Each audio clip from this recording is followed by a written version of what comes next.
Hello, and welcome to Thursdays on the Stoop. I'm Julian, one of Blue Stoop's two co-directors, and today we have Writing for Young Readers with Eric Bell. Eric Bell is the author of Alan Cole is Not a Coward and Alan Cole Doesn't Dance. Eric has taught courses on writing middle grade and young adult novels. He is a packet exchange instructor at Drexel University's Low-Residency MFA in Creative Writing program. Eric has also run numerous virtual workshops and writing groups, including the Kidlit Playground, a group geared toward writers working on children's books. Thank you so much for being here. Eric, take it away. Yeah, thank you, Julian. Hi, everybody. How's it going? I am Eric Bell, as Julian said. Let me share my screen here. I have a nifty little PowerPoint for you all to enjoy, hopefully. So this is writing for young readers. Um, I thought I would do this class, this little offering, as sort of an entry point into what I do in terms of what I offer as far as programs for adults in trying to learn creative writing for kids, but I also wanted to just share information about Kidlit, what is different age categories and genres and fun stuff like that. So, what is Kidlit? Kidlit is basically a little shorthand term for children's literature. It is books that are intended for young audiences. So you have novels, picture books, chapter books, poetry, short stories, anything, mostly anything that you can do for grown-ups, you can have some kind of equivalent of for young people. And that includes things like horror. You might think young person's horror is kind of a weird thing, but you look at something like Goosebumps, which is probably one of the best-selling franchises of all time. Kids like to be scared. You have children, a fantasy, science fiction for young people, mystery for young people, all kinds of things. So, um, people often ask, what's the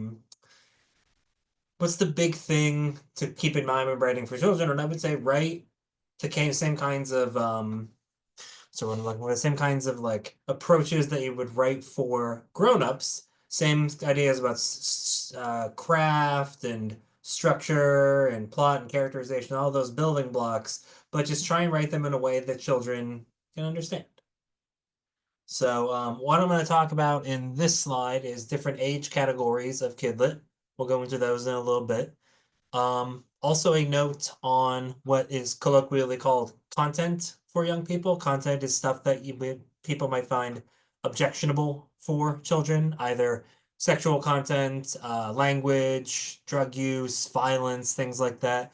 And I will say to this that young people can really handle a lot, even young children, if you present it to them in a way that they can understand. So you'll have even picture books sometimes that deal with issues like homelessness or bereavement or even small child things like moving away or first day or making a new friend. You run the whole range when it comes to Kidlit. So a little bit about me. Who am I? My name's Eric Bell. Like I said, I'm a published author. Julian mentioned my books, which you'll see covers of on the next slides. I came out with a few books a few years ago. I've also been published in a short story anthology called This Is Our Rainbow, which is a short story collection of middle grade titles that are all about queer writers writing queer characters. I have lots of years of experience running workshops, classes, and writing groups. You'll hear about those at the end of the PowerPoint when I start plugging myself, unfortunately. Um, I'm a freelance editor. I do developmental editing for people. I also do calls about brainstorming and plotting and lots of different things. This isn't just limited to Kidlit. I do occasionally get clients that are writing grown-up works of fiction, but I mostly specialize in Kidlit. I identify as queer. I identify as neurodivergent. I'm a late diagnosed autistic. I was diagnosed with autism last year, and both of these identities, queer and neurodivergence, permeate all of my writing, whether I intend them to or not. Um, and I'm an all-around funny and charming guy. I think I'm very humble as well. I think I'm just a really nice, charming, excellent, exemplary person, and I think you'll clearly all agree with me at the end of this session. So These are my books. Alan Cole is Not a Coward and Alan Cole Doesn't Dance, which is a sequel to Alan Cole is Not a Coward. They're about a seventh grade boy who has a crush on another boy in his class, and when his older brother finds out about it, he blackmails him, and Alan must learn to stand up for himself and become comfortable with who he is and what he's all about. And the books are about healing power of art and friendship and all the fun, kidlit themes that we all love to see in our books for young people. Um, let's see. This is what we'll be doing in this Thursdays on the Stoop session. I'm going to give a little lecture on Kidlit, mostly age categories in Kidlit. I'll have some example books for you to look at if you would like to see what I'm talking about through specific examples. We're going to do some writing prompts. I'm going to give a few writing prompts that are going to be Kidlit centric. So you'll have, I'm assuming most of you probably have done generative writing prompts before, but if you haven't, I'll walk you through it. It's a pretty straightforward process. We'll write together for about 10 to 20 minutes, depending on time. We won't share what we wrote verbally. If you would like to uh, post what you've written in the chat, there'll be a Q&A session at the end of the chat, or at the end of the session. Um, and you can post your writing in there if you'd like. I imagine we'll have plenty of questions, so I'll give lots of time for the Q&A, and then there'll be a little self-promotion at the end. I apologize for the self-promotion. It's a necessary evil that we all must engage with. But hopefully, if you aren't too repulsed by me, you might be interested in some other things that I offer. So we'll talk about that at the end of the class. So picture books. Let's talk about picture books. So picture books are the youngest kidlit category. Board books are younger than picture books. Board books are like the big, thick cardboard books you see a lot. I see we have a small child there. That child is probably indulging in some board book action. They tend to be a little more sturdy than normal paper picture books because they have to be because children might like, eat them or play with them or whatever. But picture books are kind of they're a subcategory. Board books are a subcategory of picture books. Picture books are, we all know picture books. We've all read them. We've all been read from them. They're big, usually between 24 and 36 pages. They have bright illustrations, usually. Two examples of relatively recent picture books. These both came out within the past 10 years. There's If You Ever Want to Bring an Alligator to School, Don't, by Elise Parsley. That is a very funny book that tells you exactly what's going to happen on the cover. And it is still very fun to read. There's also After the Fall by Dan Santat. Dan Santat is like a Viking. That's not the right word. It's a superstar when it comes to Kidlit. And this is basically a story about what happened after Humpty Dumpty fell off the wall, and he turns it into a story about self-perseverance and resilience, and the ending literally made me cry. It is it is a very profound book. And those are two very different picture books of very different opposite ends of the tone spectrum, and they can coexist together on the shelf. And you have picture books about any kind of topic. You have picture books about, like I said, first day of school, making a new friend, emotions. You can have books about a day out with dad or spending time with the grandparents or just kind of like a fun adventure story. Sometimes they are a bit moralistic. I think we all probably grew up with the Berenstain Bears in some capacity, and Berenstain Bears tend to be very much like, here's the lesson that I'm going to teach today. And most picture books don't really do that as much today. Um, but you still get some that kind of spell out the theme a little overtly. If you're looking to write a picture book and you're not an illustrator, this is a industry tip here. Your publisher, if you get a publisher, will find you an illustrator. So you don't have to worry if you have a picture book manuscript and you're really stressing about having to find the right person to illustrate. If you get your book sold, they'll find one for you. So you can come with ideas and an idea about what kind of illustrations you want, but it's not like you have to actually hurry and get an illustrator right away. If you do write and illustrate, that's great. You're immediately more marketable to Asian senators. So good for you.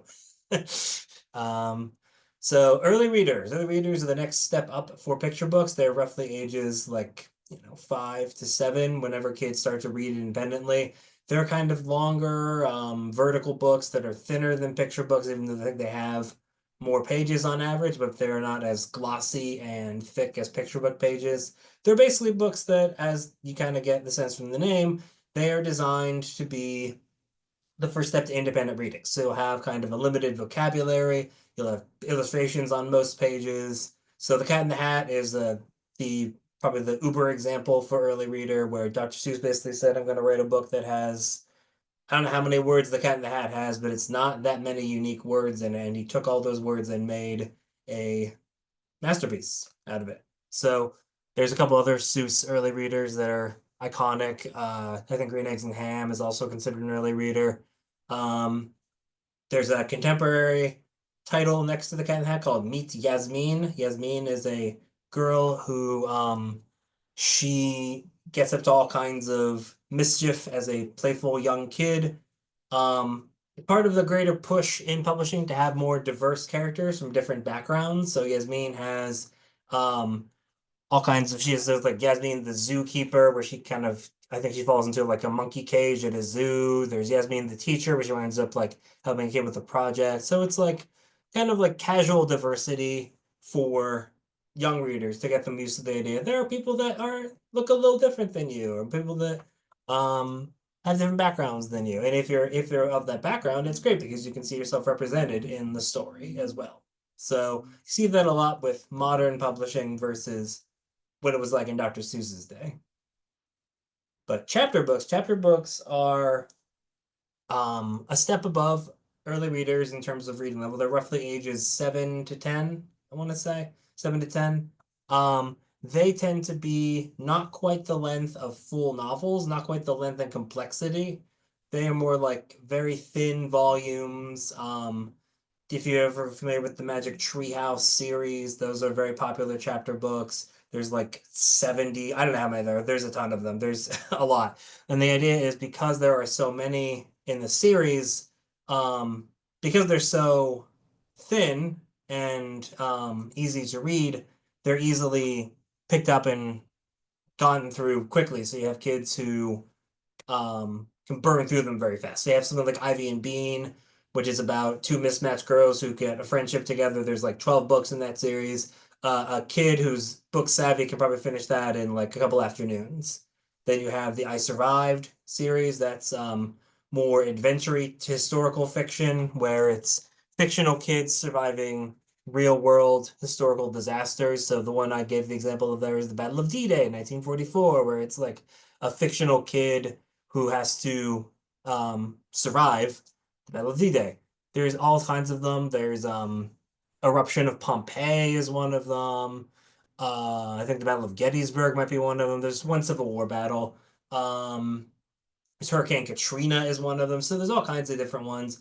And chapter books are great because, like early readers, they're encouraging independent reading, and you can get into some more complicated themes with chapter books. You can have characters that are a little more fleshed out than early readers. Um, but yeah, middle grade is what I write. So that's what the Alan Cole books are. Middle grade are novels. They're not as long as adult or even young adult novels. They're about anywhere from 25,000 to 60,000 words. So publishing uses word count typically when it comes to determining the length of a book, and not page count. So when I say a book is 25,000 words instead of like, 150 pages, that's kind of what I mean, because margins can vary and font size can vary and all these different things can vary. So it's easier just to go off of the word count of your manuscript and judge it based on that. So something like Percy Jackson and the Olympians, book one, The Lightning Thief, which is a blockbuster series, made a TV show and several movies out of it. Um, that runs up, I think, in like the 70,000 word range. That's a fantasy novel. Fantasy novels can typically run longer than contemporary realistic fiction. A Wrinkle in Time, Madeline L'Engle, is a classic on the left there. That was published, I think, in 1960s, I believe, 1950s. But middle grade, I see a lot of classic kidlit in the middle grade sphere, like The Wonderful Wizard of Oz is considered middle grade by today's standards. The Wind in the Willows is considered middle grade. Peter Pan. Um, I think The Jungle Book is also considered. I haven't read The Jungle Book. I think it's also considered middle grade. So there's lots of different books that go into middle grade. It's a very big category. Uh, Covers a lot of genres. Middle grade, you can get more complexity in terms of the themes. You can get kind of darker with middle grade also if you feel the need to. There are middle grade books about homelessness. There are middle grade books about death and gun violence. And there was a middle grade book I read recently that was about the Rodney King trial, the Rodney King beating that happened in LA in the 1990s. It was a historical novel and talked about the rioting that happened. That's a tough subject, but middle grade can do it if you just get them, if you can convey the concepts in a way that kids can understand. So again, middle grade is like a sweet spot for me because it's what I tend to write. Um, I don't know. I like it. It's fun. And that's like roughly 8 to 12-year olds are the middle grade range. There's some overlap with chapter books there because I said chapter books are 7 to 10-year olds. Um, so you can have, depending on the kid's reading level or familiarity with just with the work, you can have an 8-year-old who reads chapter books. You can have a 10-year-old who reads chapter books. You can have a 12-year-old who reads chapter books. You can have an 8-year-old who reads middle grade, 10, 12, 14-year-old who reads middle grade. Age ranges and reading levels can really vary a lot depending on the person. So last category is young adults, YA, as they say in the nomenclature. Um, YA is probably like the big glamorous category of kidlets. The most money probably goes into and out of YA. The most film and TV adaptations, the most media coverage. It's books for teens and up, basically. So 12 and up is YA. You can have books that go as high as 80,000, 90,000 words, depending on if they're fantasy or science fiction. Anything goes in YA in terms of content. You can have books that deal with sexual themes or anything mature, death, drug use, anything that involves, you can do pretty much whatever you want in YA, but you don't have to do those things. I think that's a problem that YA writers tend to run into, where it's like there's an expectation to be kind of edgy with YA. Like I've run into that before. I haven't published any YA, but I've tried writing YA manuscripts before, and the feedback I always get from my agents is, you don't have to be so edgy all the time with this. You can just like relax and not try so hard. So it's hard when you have when you feel like you want to write what teens want to read, and you're so far removed from what a teen is. But I think it's really just a matter of writing in a way that reminds you of your own experience growing up. We'll get into that a little bit with the generative writing prompts. I gave some exercises that are going to help with that.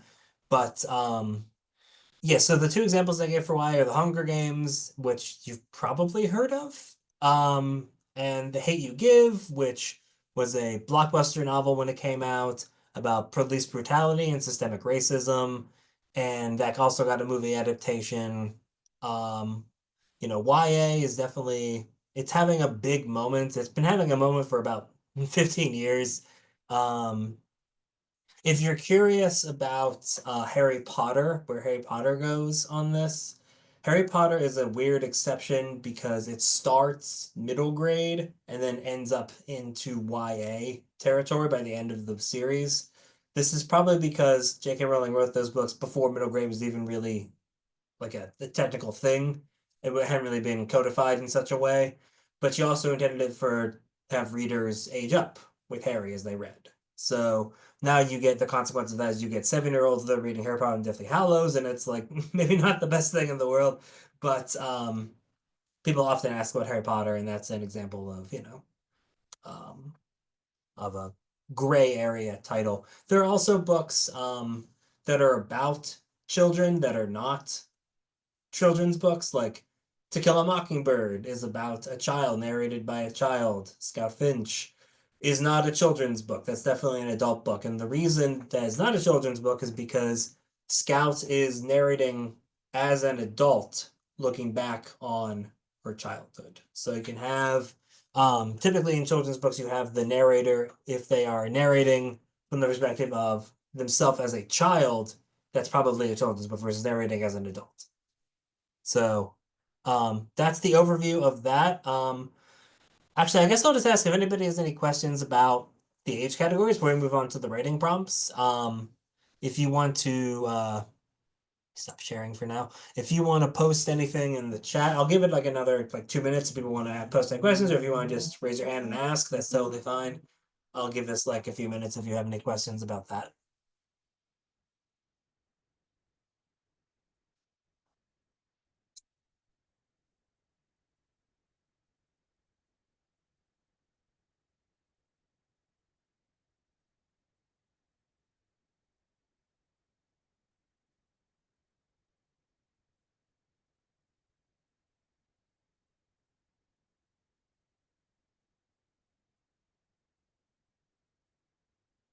Okay, yeah, Kara asked, is middle grade roughly geared to 11 to 13-year-olds? Yeah, I'd say it's 8 to 12 is probably a good range for middle grade.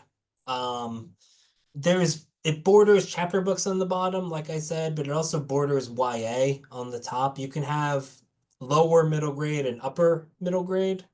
Um, Lower middle grade's probably 8 to 10, and upper middle grade's probably 10 to 12, I would say.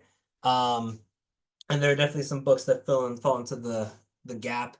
The Hunger Games I see read a lot by middle schoolers, for example, even though it's considered YA.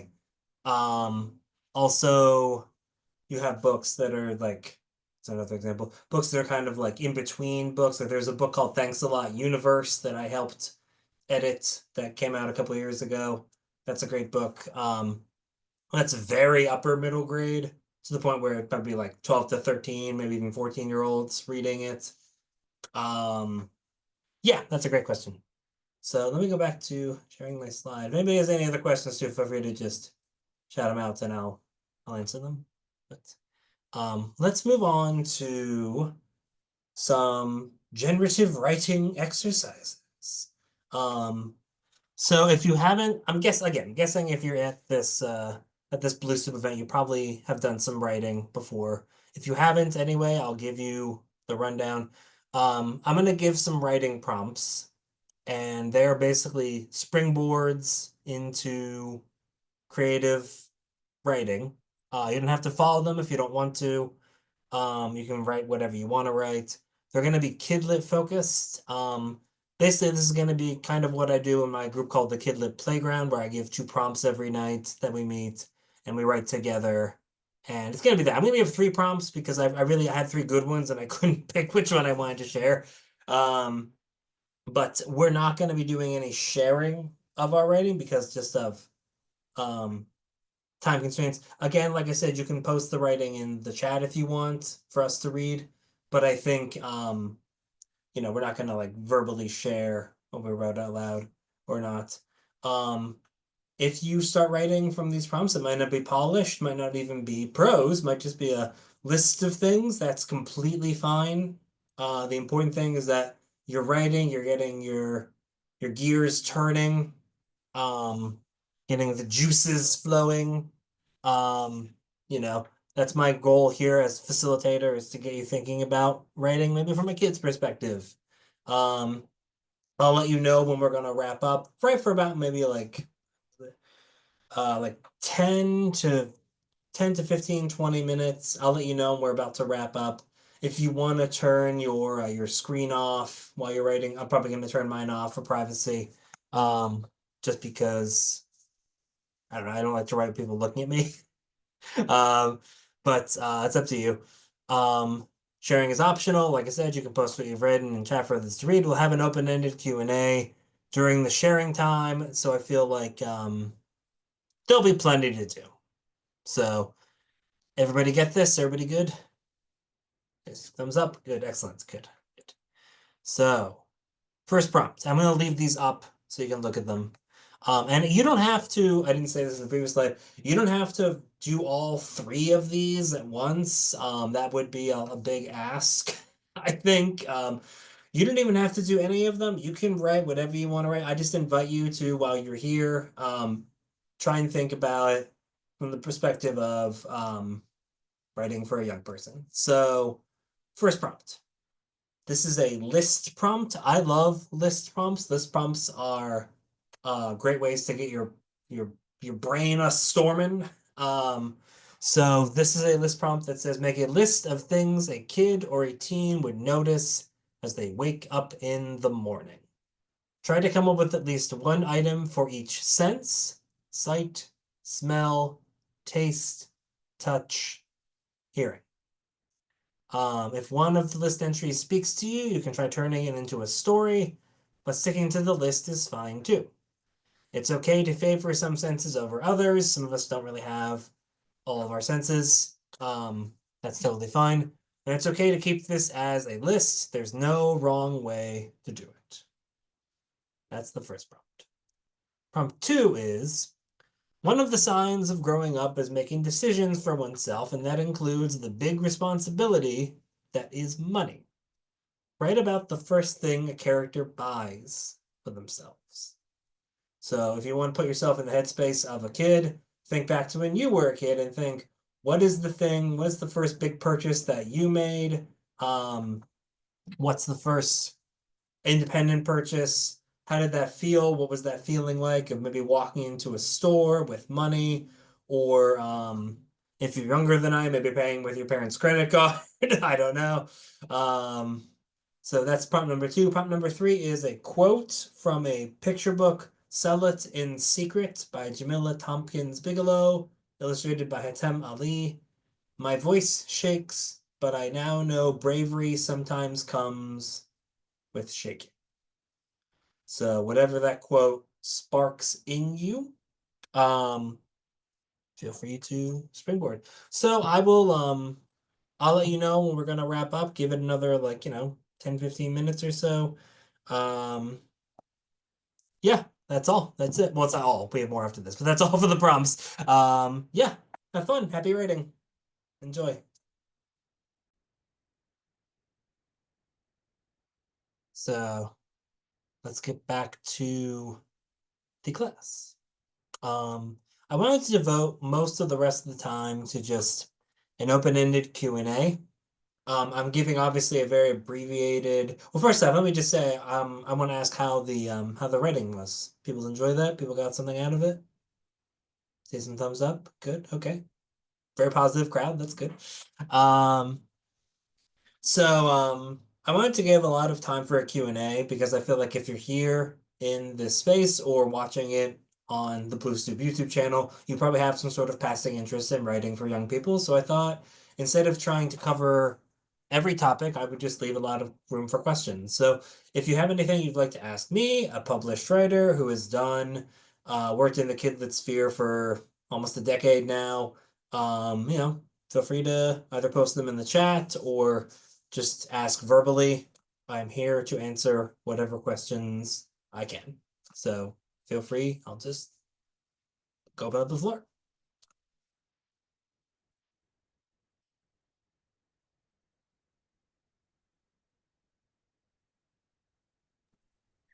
Yes. Oh, I can wait. You can go first. You can totally go first. Okay. Thank you. I'll just ask verbally because I feel like it's easier. sure. So I'm also interested in like nonfiction writing. So in terms of like nonfiction writing for kids, do a lot of these same, like obviously like the age categories sort of apply. I mean, like they're not novels. You're writing more like, like as a kid, I remember like all these like geography books in the library that were like about different countries and stuff like Mhm. that. So, like kind of doing like digestible, easy to understand informational books for kids. Like Right. Do you have any additional information about that? Yeah, so I would say if you're writing nonfiction for kids, any kind of nonfiction, you're going to really try and get out on proposal. So if you have a nonfiction idea, you would start querying agents probably either with that idea or with just a skeleton for that idea. You'll sell nonfiction on proposal. So like I want to write a book that's about the 50 states and each state is represented by like a burping contest. I don't know, whatever you want to do. And that's how you would sell a nonfiction project for kids. Nonfiction for kids is very popular. I would say if you're looking to do kind of like nonfiction-y classroom stuff, um, you'd want to be looking at the educational market. I would definitely, and this is advice for anybody who really wants to write Kidlit in general. I would make sure you're reading books that have been published recently that are similar to what you want to get published. Like for nonfiction in particular, you can see there are subjects that maybe that are getting a lot of interest. I don't know what do you have any topics you would be interested in specifically? Not exactly a 50 States book about burping, but Not somewhere in that exactly. neighborhood. Okay. Yeah, Um, yeah, so like kind of like social studies type stuff for kids. And then like sort of going along with that, like historical fiction, but maybe taking the fiction element out of it, just kind of writing like history stories for kids. okay. Yeah, so there's definitely a market, I think, for both of those. I see historical novels picked up at the I work at a library part-time, so I get to see what everybody buys, checks out. And historical novels are constantly being checked out. That I Survived series, like I mentioned earlier, that's always very popular. That might be something you might be interested in, like having a fictionalized account of a historical event in American history or other kind of country history. I think in terms of more factual books, it's tricky because this is an area that I don't know a huge amount in. I'm just kind of giving you a general overview, but I feel like if you have young kids, like school age kids, like obviously you have a little kid there, but if you have like, if you know school age kids, I maybe talk to librarians and teachers and see what is being taught in the classroom. Maybe there are some areas that are not being taught that you feel like you can fill in the gaps for. Maybe there are fun facts about states that you would like to write about that you feel like are not being conveyed properly. So just some things to keep in mind, just, awareness of what's being read and published, and also just, the idea that like you can kind of get by on an idea a lot with nonfiction, especially if it's a more in-depth story. Like if you're gonna write a really in-depth history of Pennsylvania and you need to do a lot of research for it, you can probably get by with writing a proposal and then they'll give you money to go and write the book. But you probably won't have to worry about that for a while. I would say just you know, find a lot of information about what is currently out there in terms of nonfiction in the area you want to write on that. So that's my advice. So yeah. Thank you. Sure. Toby, you had your hand raised. Did you want to ask something? Yeah, this is great. Thank you so much. Sure. Two questions. One would be, I know that in the realm of script writing for television, films, etc., they say you should do aspirational writing. So you're supposed to age up the characters 2 years from what the reading level is. So if you're writing for 12-year-olds, you're writing about a 14-year-old, 16-year-old for 14-year-olds, etc. Is that the same in novel writing for middle Yes, grade? that's the conventional wisdom. Yeah. The idea in Okay. publishing is that kids won't read protagonists that are younger than them, which I think is a lot of baloney, quite frankly. But I mean, that's the underlying principle behind a lot of publishing and marketing. And you have books. That's like it's tricky if you have, for example, a character who's 14, because then your readers will probably be like 12 and 13 and 11.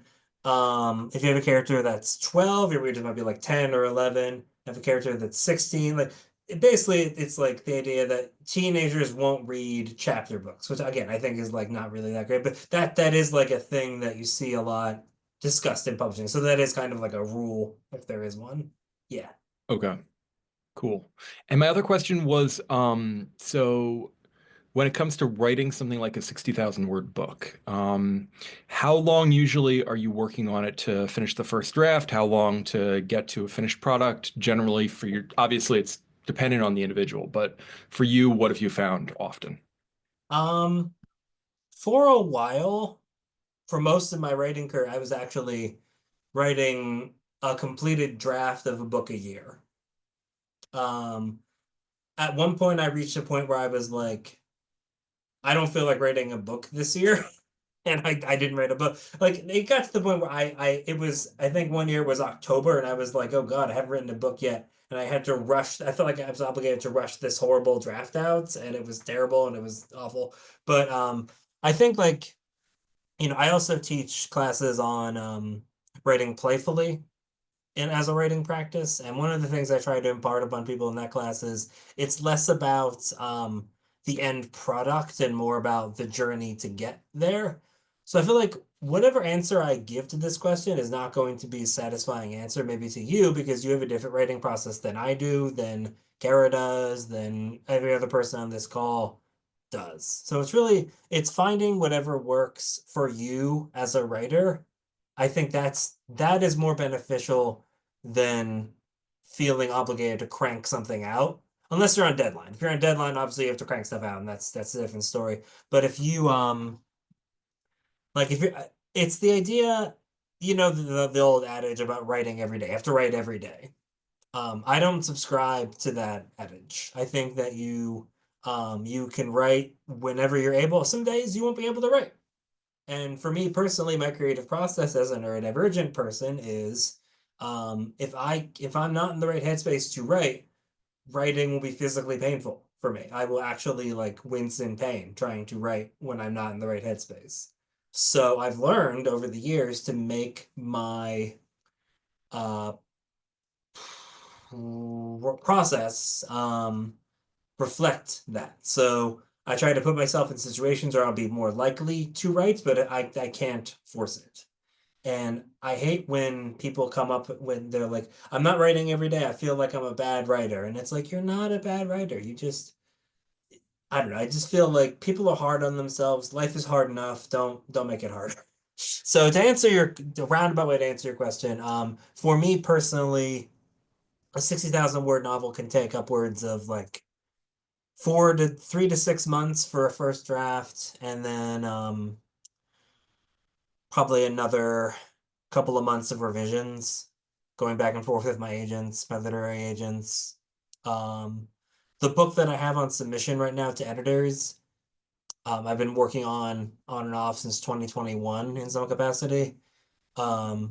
This is the third version of it. I've done 2 total rewrites of the book, so it's not really fair necessarily to say I've been working on the same book, but it's the same core idea and cast.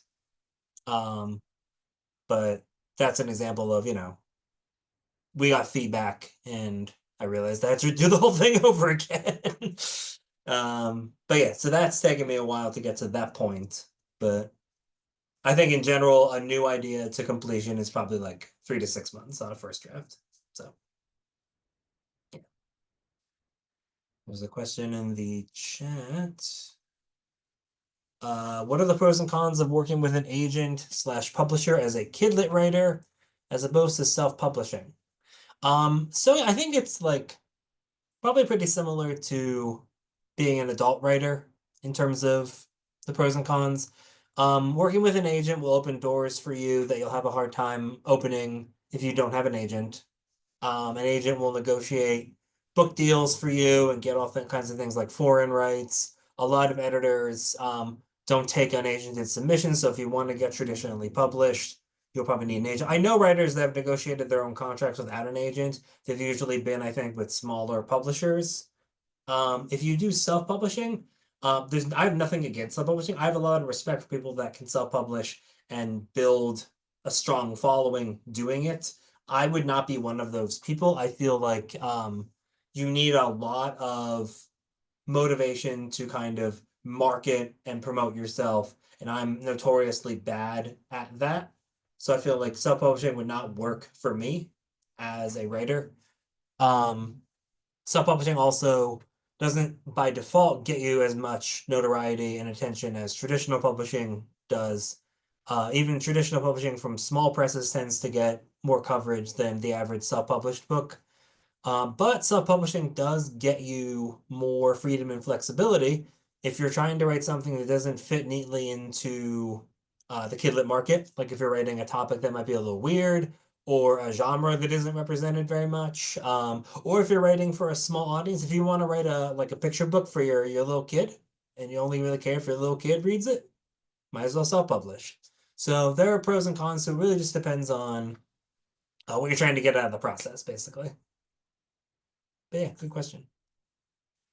We have time for, oh, you know, I almost have time. Let me go to the last slide here. So this is where you can find me. This is the self-promotion bit that I hate, but I have to do it. So that's all my information. My website is iamericbell.com. If you want to reach me on email, you can reach me at ericbellwriter@gmail.com. My Kidlit Playground, which is basically, like I said, it's a writing group. I give prompts every Wednesday night. We write together. There's an opportunity to share, like there wasn't tonight, but there's an opportunity to share at the playground if you want. There's also this thing I'm trying to get off the ground called the Kidlit Weekend Intensive. If you have a draft of a couple picture books or a novel, you can share excerpts from it and get feedback.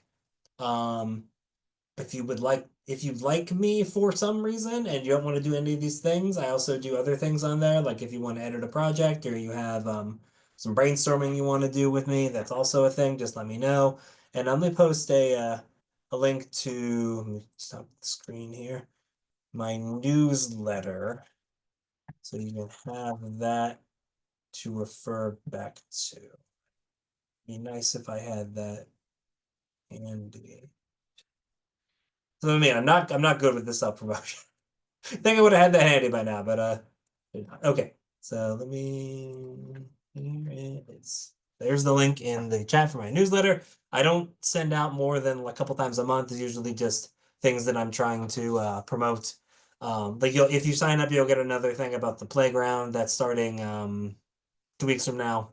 So yeah, we have Julian, do we have time? Anybody has one more question, you think? You want to just wrap up now? We got a few minutes if anyone has anything else, or we can wrap early. No problem Yeah. either way. It's up to you. If anybody has any last things you want to know, maybe some of the people that um have not said anything, if you have any burning questions, feel free to ask. I don't bite. Ooh, I'll ask another question if you don't mind. Sure, yeah. So you mentioned earlier about the push for more diversity in books, and as many of you may be aware, there's kind of some backlash against that these days. I was just curious, as a queer writer who's producing work about that experience, like, do you have any words of wisdom for people who are looking to write about topics that may be, I guess, like considered taboo by the culture war, Yeah. are still reflective of the real human experience? Yeah, absolutely. That's something that I'm running into a lot too, because I also write queer books. And I have had not issues necessarily. One of my books is actually banned in Texas, for one thing, in a school district in Texas. So I've run into that because it's about a gay kid. The reason they gave was, didn't have enough reviews or some kind of nonsense reason, which is very clearly, transparently like, there's a gay kid in this book. Oh no. But like, I think that it's tricky because we're in kind of like terrible times for this sort of thing right now. And I think I've heard editors pledge that they're still going to support diverse storytelling, but I also have this sort of secret fear that maybe it'll become unsafe for them to do so, or unprofitable for them to do so.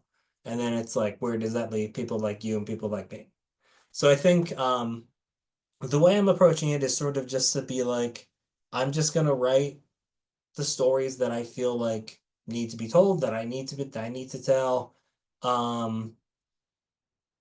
Like I'm never gonna tell somebody don't write something because it's too whatever, too gay, too black, too whatever, too Jewish. I don't know. I'm never gonna tell somebody like don't do that. I think just go into it knowing that it might be kind of an uphill battle, but I think it's a battle that's worth fighting, certainly. Um, I know that's not really like helpful advice necessarily, but I think, a lot of us are kind of in this fight where it's like, um,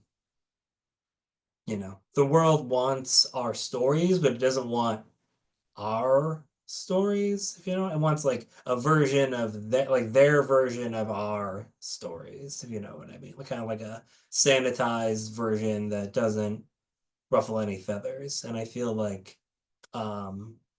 that's always kind of been the case in publishing. And I think we've seen a push to make it not that. But it's going to be a rough time. It's honestly going to be a rough couple of years. Hopefully, it's only a couple of years. I think as long as you're just like, I would give the advice of just, you know, write what you want to write, write what you need to write, and forget the haters if you can. So that's my advice. Well said. Thank you. Should we wrap here? Sure, we can wrap here. Sure. Okay, cool. Well, thank you so much to everyone who spent time with us today. Thank you to Eric for this fantastic presentation. I'm about to share some links in the chat. There's a feedback survey, so you can let Eric know what a great job he did. Spring classes are still open for enrollment. There is one about performance skills for poets. It's a 3-week class. And I believe there is still seats open in the nonfiction portion of the class on how to get an agent called From Query to Collaboration. So check those out. Financial aid is available, payment plans, all that. We definitely want to make things as accessible as we can. And of course, there are more events like this one. Next Thursday, we've got Intro to Technical Writing. So for those of you who are looking for a new freelance hustle, that could be a good one for you. So next Thursday, same time and place. There's a link to the events page. That's where you can RSVP for that. We've also just started making our Wednesday co-writing sessions, creative co-working, hybrid. So you can attend them online or in person in downtown Center City. Got to get my nomenclature right. Center City, Philadelphia. We'd love to see you there. It's free, like this is. Speaking of free, we're just glad you're here. But if you happen to be in a place in your life where you can pitch in and help sustain programs like this one, just go to bluestoop.org/donate to set up a one-time or recurring donation. Again, there's a link for that in the chat. And if you don't want to memorize all of the things I just said, there is a newsletter. It comes out every week. I usually write it, and it's got lots of links in it. So subscribe there. You can stay up to date on all things Blue Stoop. All right, enough from me. Thank you so much for being here, and enjoy the rest of your day. Thanks, friends. Thanks for coming. Thank you. Bye. Thank you.